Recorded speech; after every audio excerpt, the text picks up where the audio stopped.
About 2 years ago, I began to watch this woman in our industry at 84 Lumber. And I watched her for a while before I actually got to meet her.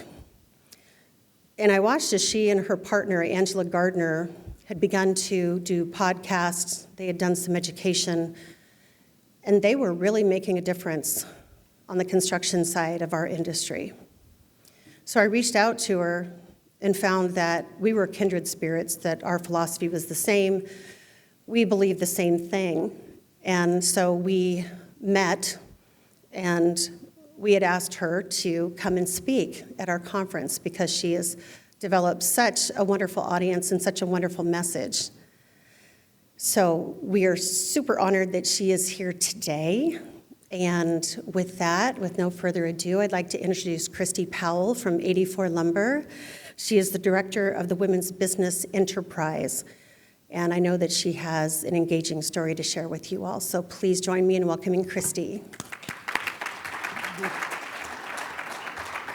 I'm really glad to be here. I'd like a raise of hands for, and don't be embarrassed if you're not listening to our podcast. Who is listening to Women Talk Construction podcasts? Just a few. I need to know today before the end of the day, and I don't know how you're going to get the information back to me other than maybe going back to our website. What do we need to talk about as women that are going to help men want to listen to our podcasts? I know that from the research I've done, there are a lot of men that just don't listen to podcasts. And so now we're getting ready to take it up to the video level. Anyway, my name is Christi Powell, and I'm the WBE director for 84 Lumber Company.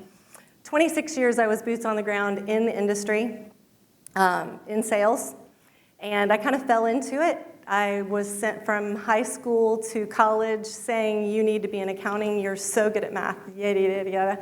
And I did that, and I worked for a lot of different corporations. General Motors was the first one. And one of the things that I think that has contributed to my success wasn't something that I did intentionally, but when I learned a job and there was nothing else for me to learn, I was ready to move on.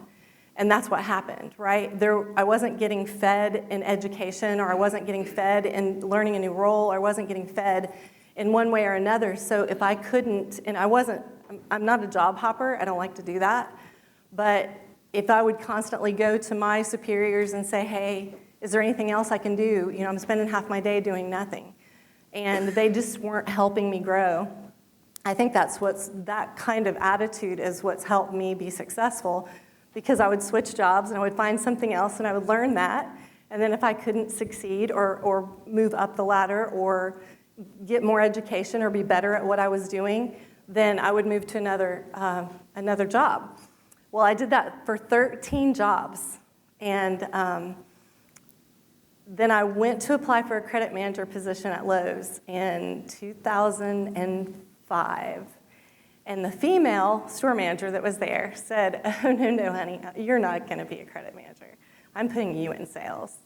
And I was like, I don't know what you know about me, but I can't sell Avon. I cannot sell building materials. But I did own a few rental houses at the time, and so I knew a little bit about it. And of course, I love a challenge, obviously. I love to learn new things, so I told her I'd try it.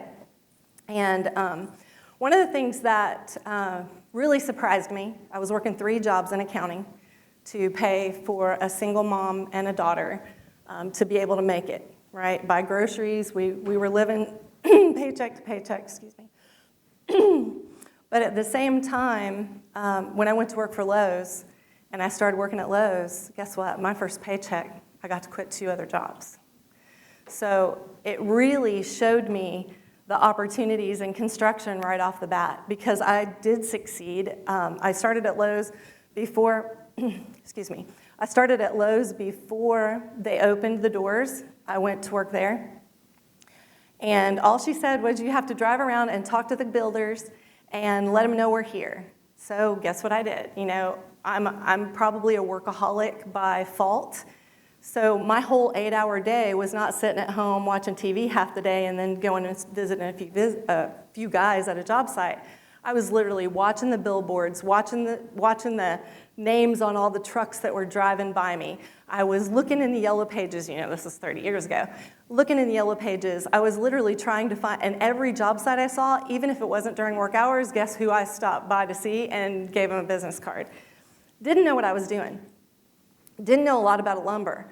I knew about people, and I loved people, and I struck up a conversation and told them, hey, look, I don't know everything, but I'm here for you. This is what Lowe's can do. This is what they've told me that they're going to do for you, and if you ever need anything, I'm here.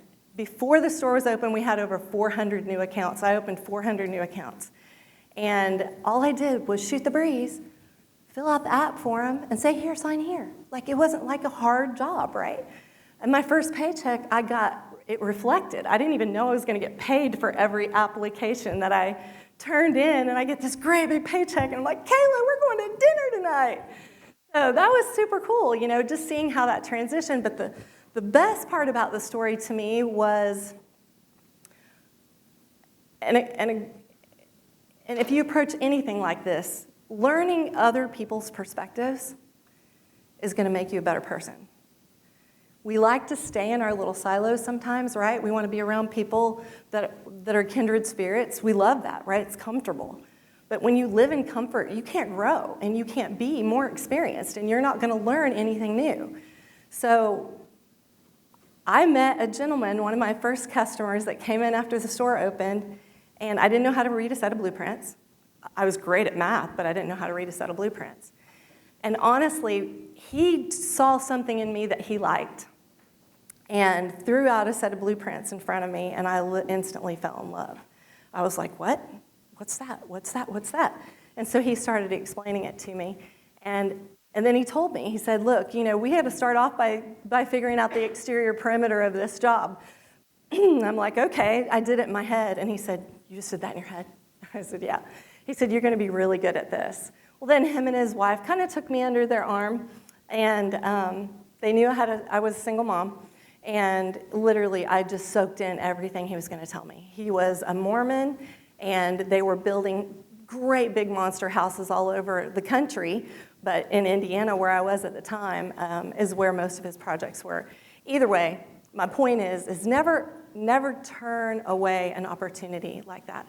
If somebody's willing to invest in you, whether you know them or not, or you have the same religion they do or not, or you know the same things that they do, never turn away an opportunity. So that opportunity led me to where I'm at today, because as we all know in this room, how many of you all know that our day and minutes change every single minute and every single day, right? There's nothing the same, learning something all the time, and so I fell in love with construction, and I've never been able to get out.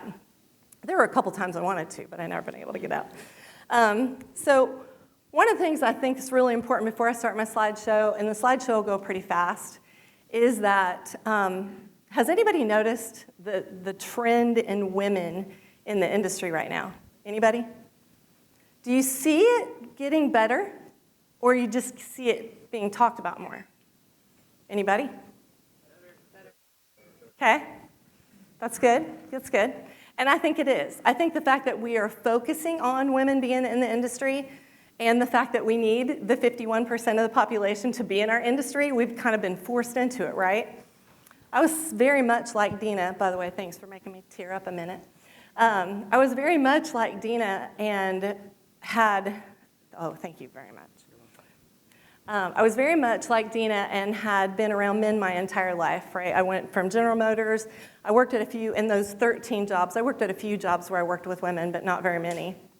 And one of the things that I had to do when I took this role as a WBE director for 84, I had to go get therapy, honestly. I didn't know how to look like a girl. I didn't know how to talk like a girl. I didn't know how to act like a girl. And I didn't have any girlfriends. I literally ran my household and worked, and I went to church. That was it. So I was like, I gotta talk to girls. What am I gonna say? What am I gonna do, right? I was very uncomfortable. But I wanted to be a great leader for all the other women who had spent 26 years like I did struggling or being challenged by things that I didn't really love every day. I loved my job, and it overcame all the things that happened every day in a sales role. And I was successful, so some of the guys didn't really like me very well. Like, I got told on a regular basis, you need to slow down, you're making us look bad. And I'm like, dude, have you lost your mind? I got a daughter in college and one in nursery school. I am not slowing down. So it was just really interesting to see how that went. And I could tell you a lot more stories like that, but it's not necessary. It didn't matter to me. I was focused on my job. I was going to do a good job, and I was going to go home and be with my family. And that's how I lived my life for a very long time. When I did take this role, I didn't know anything about being a woman-owned business either. So long story short, I met with 1,200 plus women and minorities face-to-face, either in 2020 I took this role. So it was either face-to-face online or it was face-to-face in person, a cup of coffee. And I literally sat down and asked these WBEs and MBEs, what do you need? 84 Lumber has a great platform. We're women-owned, and I really want to make a difference in your life. I really want to find ways that 84 Lumber can advance you and your business and help you grow. And the stories I heard were mind-blowing, but by the time all those conversations were had, I had already developed some research and did the discovery, obviously, with those people. But one of the things that broke my heart and started a nonprofit called Women Confidence Builders and also started the podcast was I was on the phone assisting one of our salesmen with a conversation with a female builder. He didn't want to meet with her himself. That was kind of curious to me. I was like, why? And he was like, I don't really know what to say. I'm like, okay, well, I'll lead the conversation and you can listen. I think that's a great idea. And, here's me, never had a female customer in my entire life. I have my own biases. I thought that only men held a hammer, and I thought men only bought, correct? So she comes in and lost my train of thought. Anyway, she says to me, you helped me more, three meetings later with the same female, you helped me more in 30 minutes than any supply house has helped me in 20 years. Literally made me cry. She is one of the best custom home builders in Atlanta.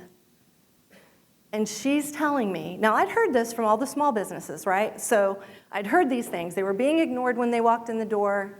I ignored them. I was a salesperson. I thought they were a homeowner, right? They walked in the door and I ran.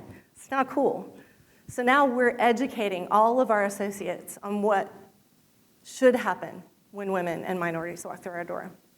That's really, really important to me. So we built a program called Build the Way, and you'll hear more about it in a little bit, and that's how we're doing it. And I know a lot of you work for lumber yards, and the only thing I can encourage you, what I built with Build the Way, or what we built with Build the Way, is not costing our company a dime. I'm doing this, and our team's doing this, and our 100-plus ambassadors that we have now, WBE ambassadors for our company, are doing this just by being out and having coffee with folks, being involved in the community a little bit. We're involved in the community anyway. We're playing golf tournaments. We're sitting here in this room. We can still advance women and minorities and help them in their business and help them feel comfortable in our area.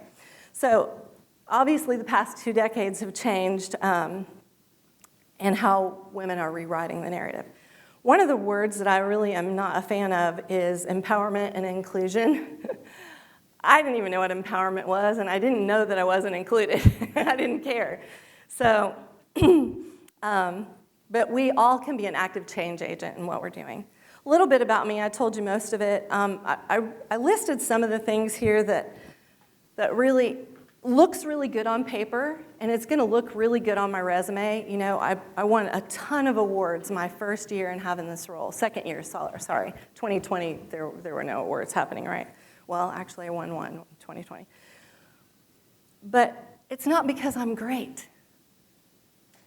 It's because I saw a need and I filled it.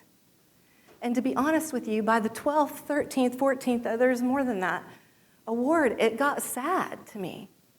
Why now, after we've had problems for 100 years with including women and minorities, why am I winning awards for just doing the things that normal people should be doing for each other every day? And I just put that in there because I think it's really important that we all stay focused. And you don't have to start a podcast. You don't have to start a nonprofit. But you can be a change, an agent of change for your community. All right, I don't want to bore you to death. So my success template, I'm just going to show you what mine is. And I'm not saying that everybody's is the same, but I was forced to write down some things for our team, our WBE ambassadors, to help them, like our men are having trouble having conversations with female builders. So, I was forced to kind of write something up so they would have some kind of template on how to do that. So being confident and humble. So I'll be honest with you, when I was the only female salesperson in the region and I was selling to men, I was not humble.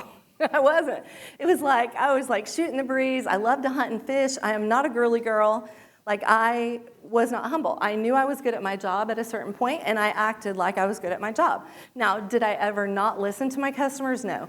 I think that's the difference. So being confident in what you're doing is great, but being humble is the most important thing you can do, and serving. So adding value. Who in here has heard of ESGs? Who's implementing them in their company already? Okay, that's great. It's a big thing, and if you haven't heard a lot about it right now, I'm just going to tell you I was cool with ESG before ESG even knew ESG was ESG. And the reason that is because ESG was created for environmental, social, and governmental responsibility. I have always served my customers. That is ESG. Serving instead of selling. You find out what your customers need, what your clients need, what the community wants to hear, what they need, and then you do that, right? And it's not very expensive to do. But right now, these great big developers are actually not giving jobs to lumberyards like 84 Lumber if we don't have ESGs in place, meaning we're being environmentally responsible, socially and governmentally responsible. And because I had Build the Way in place, we just missed losing one of our biggest customers that 84 Lumber's ever had. I put Build the Way in place because it was a need, right? It was a community need, and it ended up filling a role that we really needed in our company last year. Community connections and confidence can reshape you. I'll be honest, I struggle with confidence. I still do. And it's just because, it's human nature, right? Serving versus selling, executing a plan. If you have a vision and you know that it's going to help people, your team, your community, do it. Training. Offer training to all your people. Our WB ambassadors are literally trained to death, but we still have things to learn, right? Like, I'm still learning what it means to be able to help women and minorities in our industry. It's not easy. They've never been in our industry. We look weird to most people in our industry, so it's really hard. So we just have to keep training. And then doing what your heart desires. I mean, I started a podcast because we really wanted to hear the amazing women that are in this room, and I got to have a drink with a few last night, probably one too many. But I really wanted to hear I wanted everybody else to hear their stories, right? I had no idea there were that many great women out there. I never sold to a single one of them, and I just thought it's time for us to show all the people in the United States that women are really good at jobs. Like, we can do things, right? And if we hear it and we see it, then these kids and these folks that don't want to be in our industry, per se, they can believe it, right? They can hear what we're doing. They can understand that we're good at what we do. And same way with the men. There's a lot of men out there that don't, like, especially in my oldest daughter's age, that don't want to be in construction because they have this weird, false impression of what construction looks like. You have to carry 7 boards on one shoulder, right, and to the job site, because that's what we've seen in the media. Surround yourself with champions. I'm very blessed to be able to, once I took this role and was able to be around some amazing women, it's mind-blowing to me, all the champions that I've been blessed to be friends with. Find your people. And organizations are great, and I love organizations like LBM and Women Construction Owners and Executives. I love ABC. I'm on the board of Associated Builders and Contractors in the Carolinas. And I think organizations are very, very good.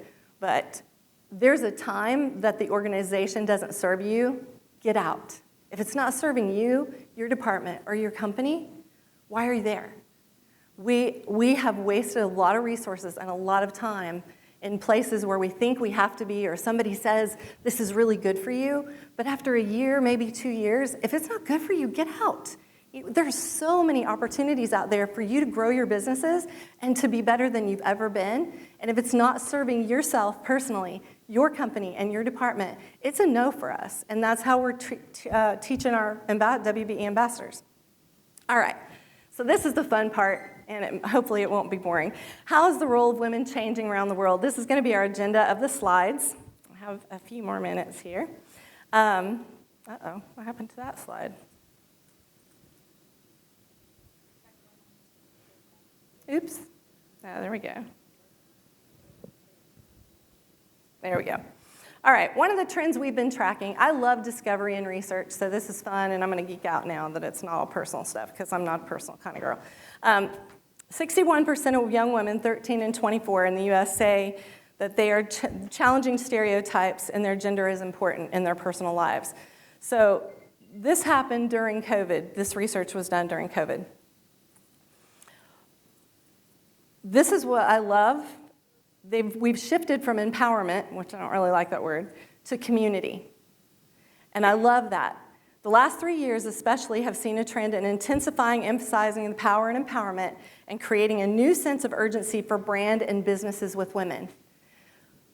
I brought $42 million worth of business to 84 Lumber Company in 7 months this year, from women-owned businesses and organizations who require WBEs on their job.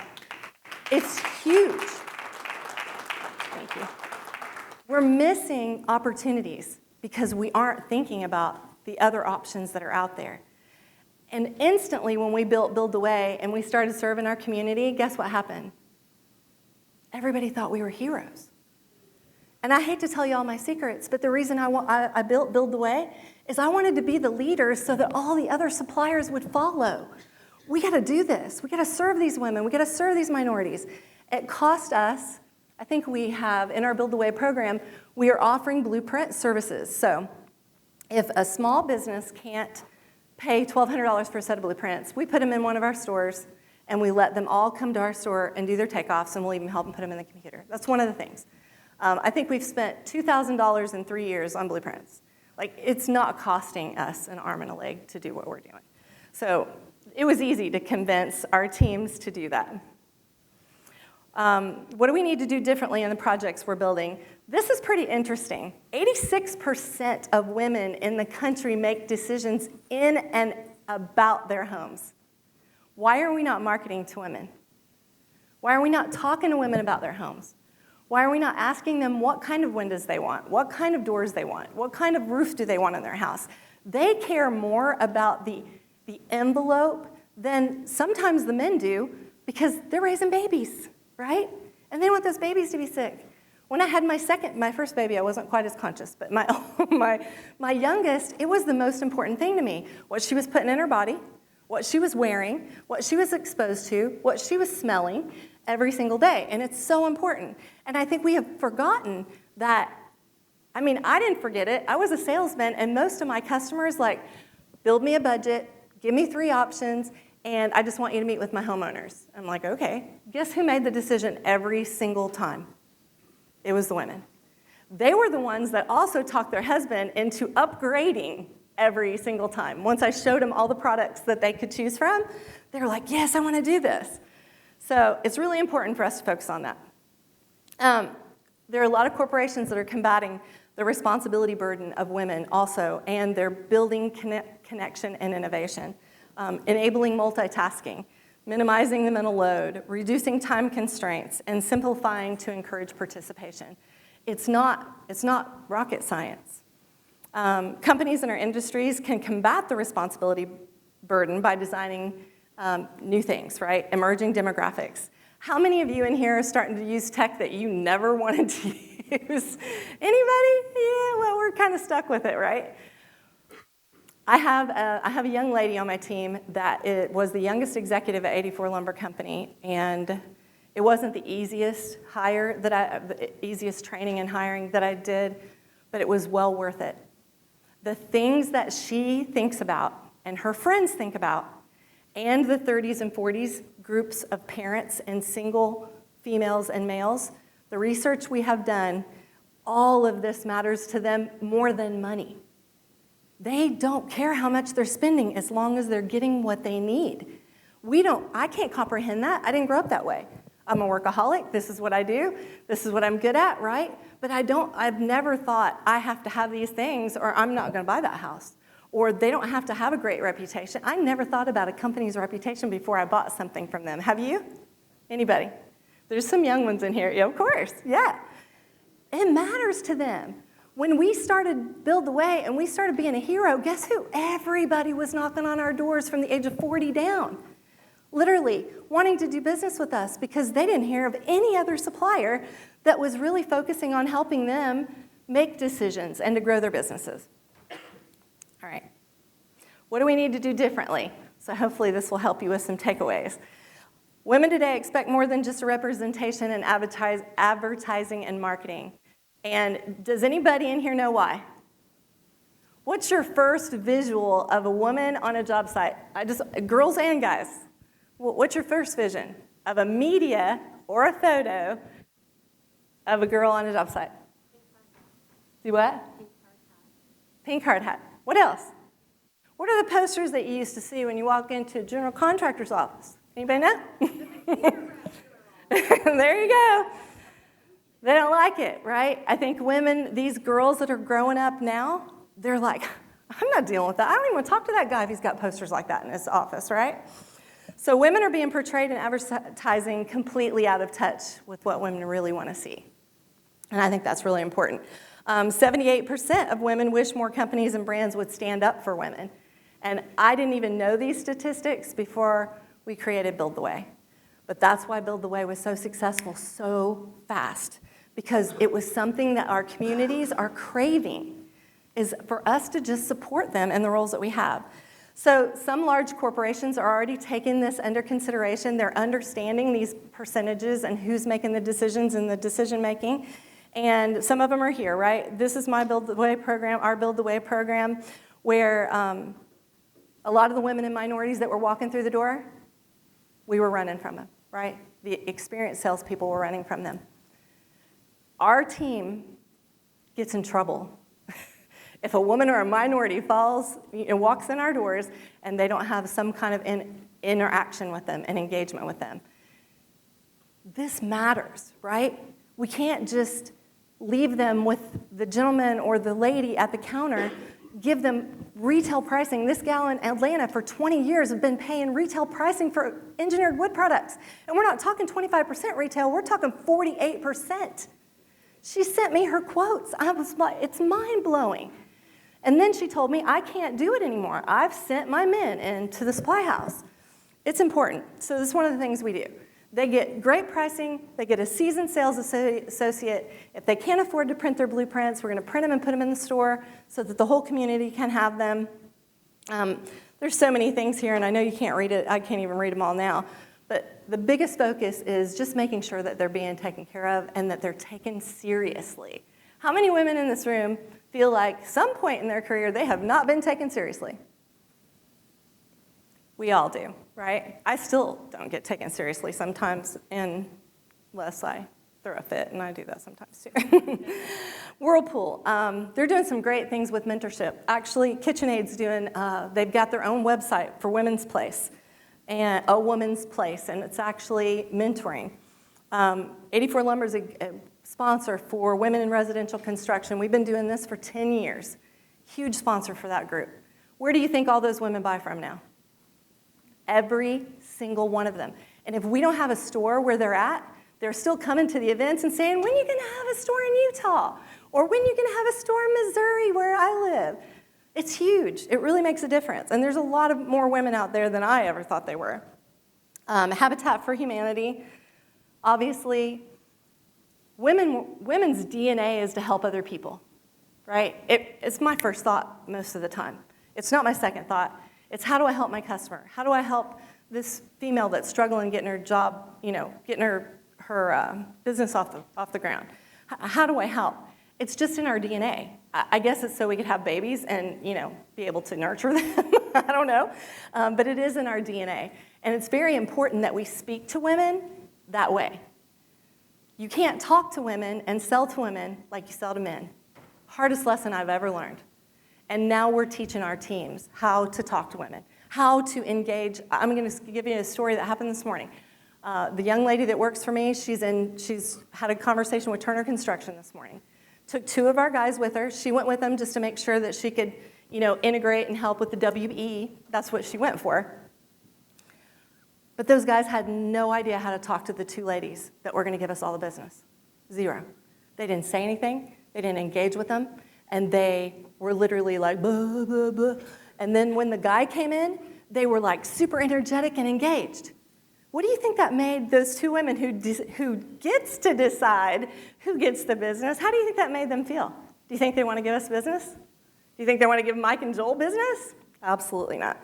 So in the past decades, many companies are donating materials, and that's one of the things that we do. I'm sure all of you do too.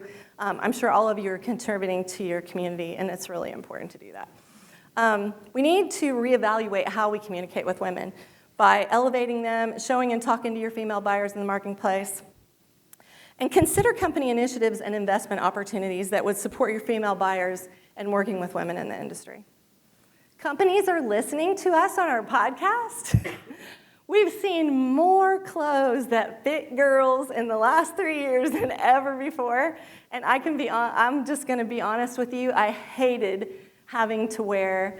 I wore cowboy boots, blue jeans, t-shirts, and Paul cap. 26 years of my sales career. When I had to go to work for when I got to go to work for 84, we have a uniform. There is not one. Okay, there might be one girl. There's very few women that look good in a pair of khakis and a polo. I'm just going to tell you. It's not pretty, you don't feel confident, and it just makes you feel dumpy. And then you have to go put on your safety gear. The hats don't fit, the vests don't fit. So it's super important that this is happening. One of my favorite denim shirts is by this company here, and it's got our Women Talk Construction logo on it, but it is fire rated. It fits me really nicely, and I look like a girl. Do what? I want to say, I don't know how you pronounce it, Fiasco. And it's fire rated, oh my gosh, so cute. Anyway, and it's like, it fits me, right? I wear it all the time. When I would go to a meeting, a lot of my customers were large companies, and so I had to wear pretty nice clothes. Going in with khakis and a polo it wasn't professional, not for a woman. So it's one of the things that you might want to think about. But now they have some products out now because companies are listening. So how do we uplift women in our industry? We only have, okay, so these numbers are great, but I'm just going to tell you they're wrong. And this was 3 years ago. There are only 4% of women in the United States, boots on the ground in the field. 4%. They can keep telling you the numbers are going up. They're not going up. We are not making change fast enough, and that was the other reason we created Women Talk Construction. It says 6%, we're down to 4%. It's actually changed. When COVID hit, it really took a number. It took a number out of how many people were in there, because a lot of women went home, right, to be with kids. These are the things that we can do to make our organizations better.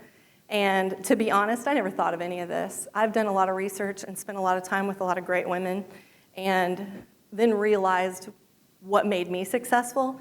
And these are the things. I never really had a great mentor, so I'm very, very proactive mentorship.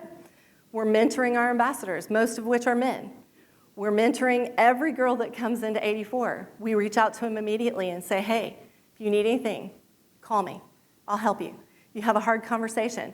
You have a customer that's giving you grief. Call us. Let's help you. So mentor and mentee, there's so many ways to do it. And I know that it's very overwhelming if you're thinking about being a mentor. You think, oh my gosh, how am I going to put that on my plate, right? That's what I thought. Unorganized and unstructured mentorship is just as good, if not better, than structured mentorship. Pick up the phone when somebody calls and just say, hey, what's going on, right? Like, it's huge. Just knowing they have somebody in their corner will make them stay in the company.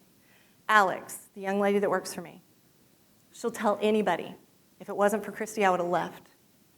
And she was in sales at one of our stores when I met her. I didn't do anything. I took her to lunch twice, but I picked up the phone or I called her back when she needed me, and I helped her talk through a couple of things.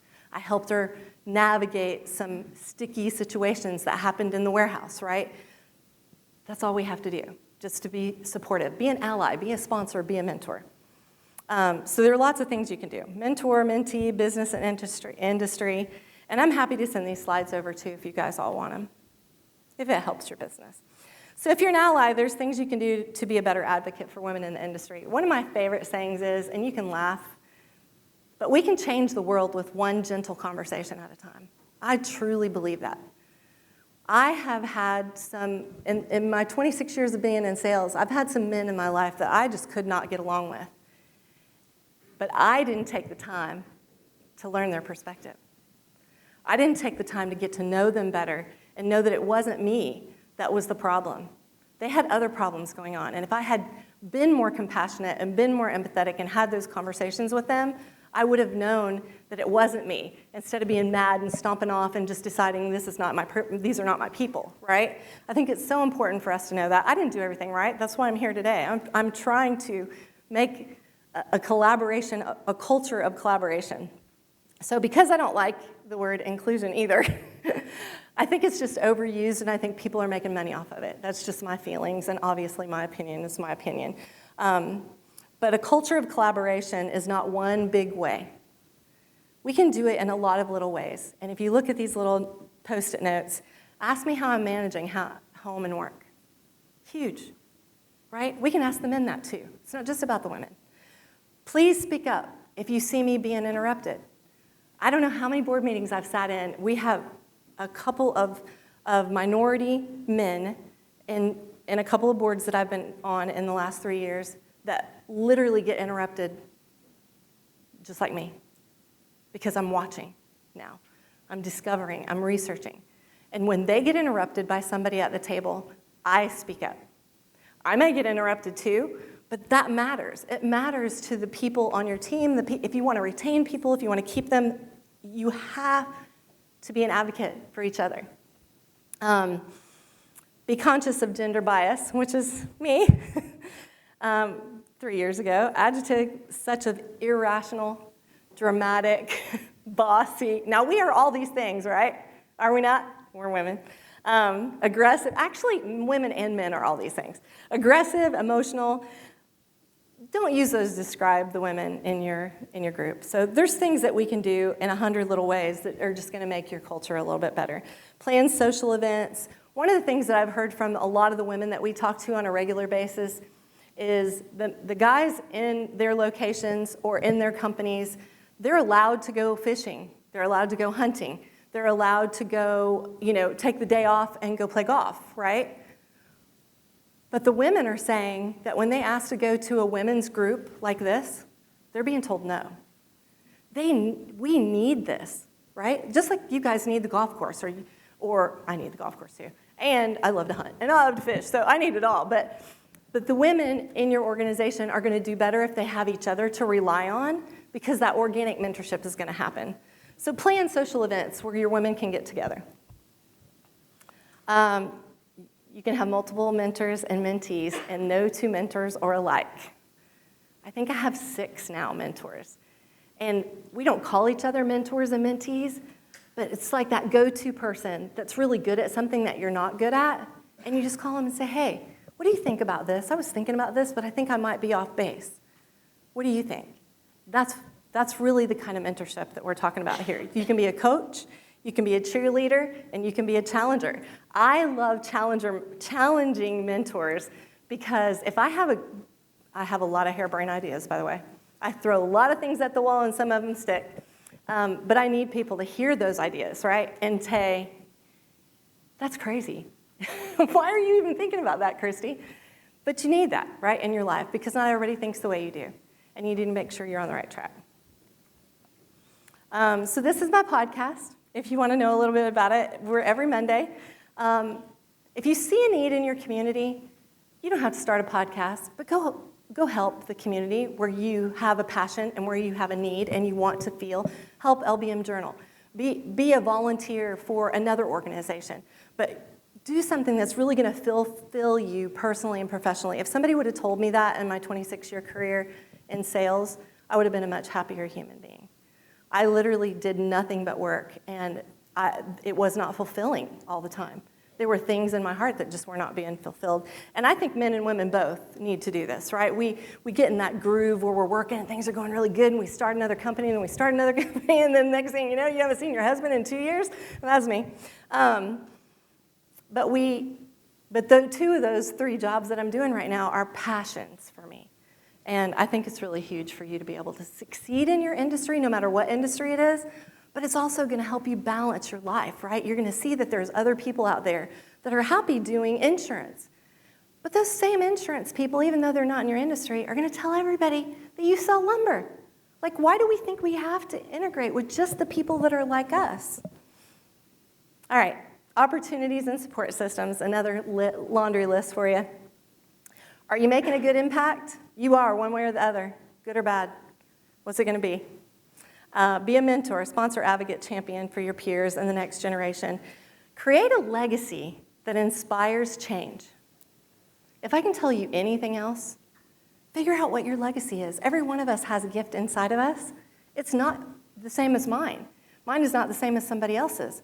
But you have a gift. Do you have something that's been stirring inside of you that you've wanted to do or help or be a part of your entire life? And maybe you've never acted on it. I think it's very important for you to find out what that is and build a legacy so that you can make a difference and inspire and serve. Serving and adding value, I can just tell you right now that $42 million didn't happen because I was out selling. I wasn't out selling. I was serving the community. I was serving our customers. I was making a program called Build the Way where we have a database.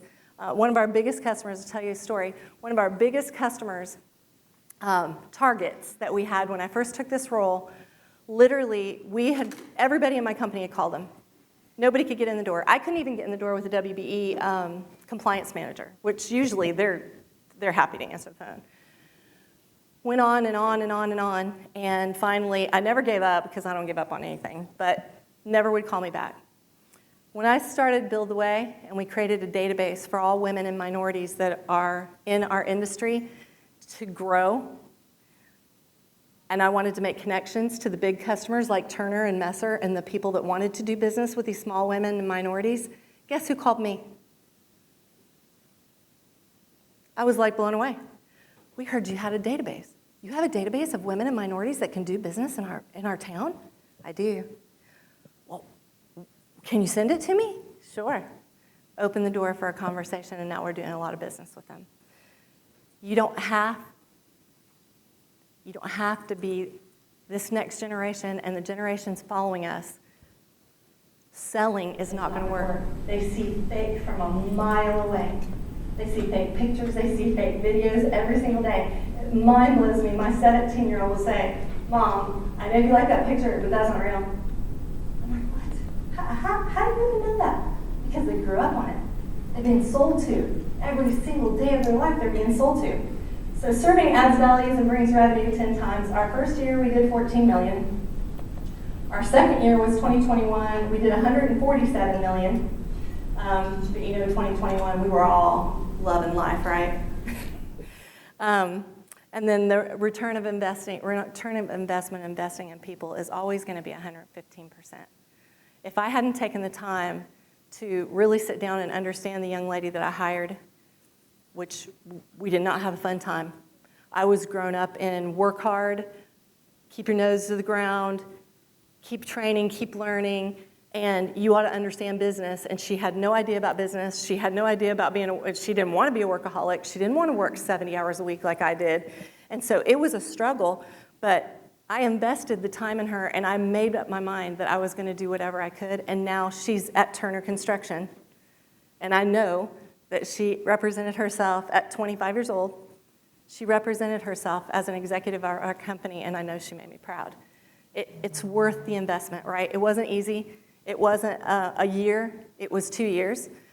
We had really hard conversations. She got written up a couple of times that I didn't turn into the corporate office, but we had to go through that process. She missed a plane. Didn't think it was important that she missed a plane one morning. And I'm like, what? Where's your brain? Right? But they just don't know if we don't teach them. Right? She didn't know business. She didn't understand that she could set an alarm, set her phone, and call, the front desk. Like, those things are basic to us that have been in the industry for a long time, right? But they're not to these next generations of leaders that are coming up behind us. And to be honest, she's better than I am. I told her that 2 years ago. You're going to be better. If you stick with this, you're going to be better than I am. And she's better than I am. And I'm okay with that. Like, I literally send her places. They're going to like you better than me. It's all good. And this is our podcast. If you all want to take out your phone and scan the QR code, we would love for you to follow us. We are very uplifting. We are in 62 countries now. I think my sheet is a little behind. We have over 15,000 downloads, and I really want to engage with more men, since there's a lot of men in this room today. I want to engage with more men on the podcast. Like, I would love to hear from some of you. What would make you want to listen to our podcast? What certain things would say, oh, I want to listen to that to you? Do you want to hear about products? Do you want to hear about knowledge? Do you want to hear about hiring and retaining? What would it be that, because obviously 87% of our listeners are women, and we really want the men to be on, because the other reason we started the podcast was I was having coffee with a lot of builders. They would call me and say, Christi, we have coffee, and I thought they wanted to do business with me. No, they didn't want to do business. They're like, how do I get more women to come to work for me? I'm like, oh, gosh, if I have $1 for every time I've answered this question. So that's the other reason we started the podcast, because we're trying to get the information out. Everything is uplifting. We are about this far from having our podcast in all schools. Like, we are really pushing hard, so there's no profanity. Sometimes we want to, but we don't. And we're very uplifting. We don't talk negatively about men. We don't talk negatively about anything. It's really a very positive podcast. But if any of you have anything in mind that you think would make men want to listen to our podcast more, would you please share? Anybody? Yeah. I think you about men. I mean, there's been a fight that's been going on. But someone put up a comment in a presentation where they described our industry as male, and that was cutesy. But the comment said, that kind of creates that divide. It does. Together. So you could figure out make encouragement to make them feel welcome. Yes. And if it was a safe place to ask the question that they feel comfortable about. Yeah, love that. Thank you. And we are look, I should have been a boy.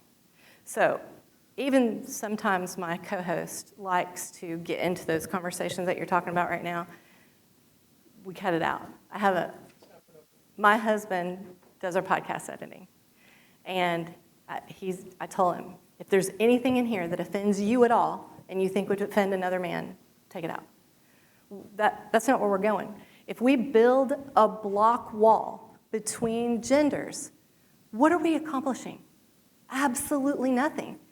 But if I say, you're male, pale, and stale, and I don't want to do business with you, or I just act like, I got an attitude, are you going to want to talk to me again?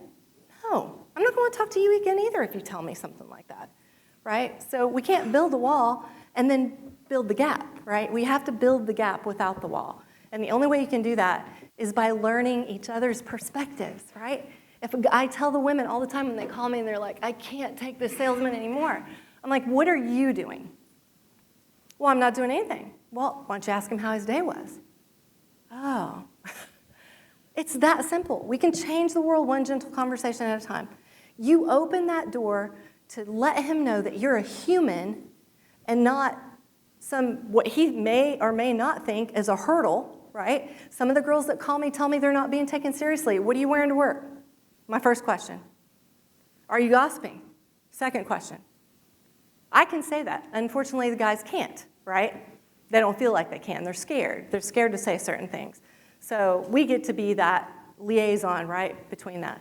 But it matters. If a general manager is not taking you seriously and you're showing your cleavage all day at work, you might be disrupting his entire operation. It's not cool. right? We have our own things that we need to fix. It is not just the men in the industry. We all need to work together and make it better and make women feel more comfortable. Honestly, I have more trouble with women hurting me than men have ever hurt me. My husband said to me the other day, I was very discouraged about something that had happened, somebody envious or jealous or whoever knows what. I looked at him like, it brings me to tears that I'm trying so hard to bridge the gap. Because when women and men work together, we create a synergy that the client cannot get away from. They're in love. Women bring this, men bring this. You have a woman and a man that work together and they sell a project, and the client's like, this is the best experience I've ever had. That's happened every single time I've worked with another salesman on a job. I've walked in jobs trying to sell somebody, knew right off the bat that he didn't want to talk to me, so I just went and got one of my male salespeople, and we went together. I'm like, I'm going to introduce you to Russ. And then Russ says, oh, yeah, I'll take you hunting, I'll take you fishing, we'll do this, we'll do that, right? But the next thing you know, Russ and I are splitting that account. I'm doing all the back-end work, and he's showing up at the job. But it's perspective. It's learning how to read people. Use your emotional intelligence to create revenues that are beyond what we've been in a box for way too long. So I think it's super helpful. And that's why the podcast was started too, just to get that mindset, right? We've been in we never had to change up until COVID, right? Till George Floyd, we didn't have to change. None of us, right? Like, that changed everything. And it changed so fast, we couldn't even keep up with it. But it gave us an opportunity to step up and do something good or crawl back down in your snail hole. But when you got 4 generations coming behind you, there's no snail hole opportunity. We have to be a good example and be the change agent that everybody needs to see. So I got contact information on here for my co-host, me, and then for Victoria Brandon. She's actually running our nonprofit. We have a nonprofit called Women Confidence Builders. And, I started it because women don't have a lot of confidence, right? And I'm one of them. I've struggled with that a little bit. Not as much as most people I hear. But you know what I found out? I started asking some men to come and do some speaking. They struggle with confidence too. They don't feel like it's okay to say that out loud. That's not fair either. So now we have men. We are women confidence builders with all people included in that event, and we have it 4 times a year. And we just have speakers that are speaking just like I'm speaking to you right now and sharing their stories and just helping us grow in a way that we've not thought about before. And it's been awesome to see some great male leaders that'll get up on stage and say, I don't know why Christi asked me to come up here because my girls and my wife don't listen to me at all. I don't know why y'all are going to listen to me. But then would just say, he's the one that actually shocked me. He is on the board of directors for the U.S. Chamber. I think he is the chair now.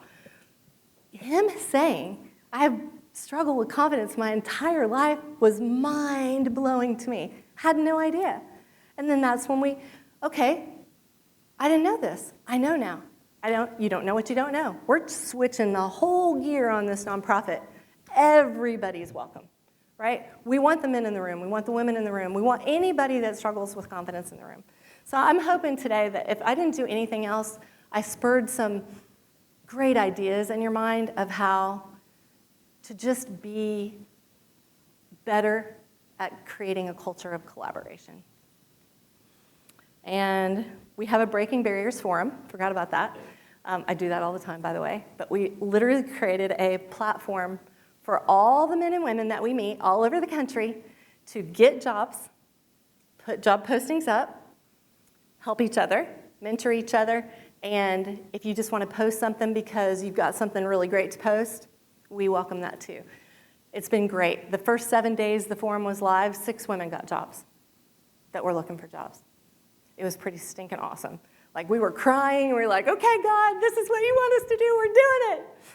So it's pretty cool. BreakingBarriersForum.com. Anybody can join and sign up. We don't charge for a membership yet. We're working on that now because we're going to have some things that are available for people like webinars and teaching and training. But lots of valuable resources there. I had a girl this morning say that she got a job from one of the postings, one of the companies posted this last week. So thank you very much for having me. Women Rising Beyond.